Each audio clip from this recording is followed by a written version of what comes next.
In the previous video, we used an external devmap file to customize a generic NPN symbol to a BC182.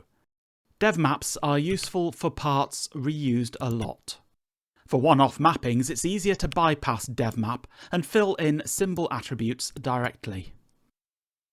Make sure Autocompile is enabled so that changes are automatically compiled and shown.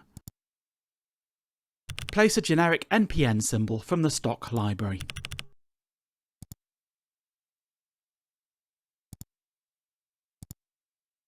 Invoke the attribute editor over the symbol. Delete the devmap attribute. Create a new attribute. Key is footprint, value is TO92. Create another attribute called Portmap with empty value. A moment later, Autocompile will trigger and complain that Portmap is not an array. That is easy to fix. While the Portmap attribute is still selected, click the Convert to Array button. The easiest way to specify the portmap is to use the Assisted Edit button.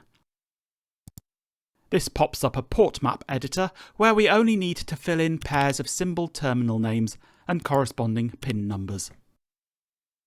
Autocompile triggers, and the collector's terminal label becomes 1. With the symbol and the package pinout side by side, add an entry for all 3 terminals.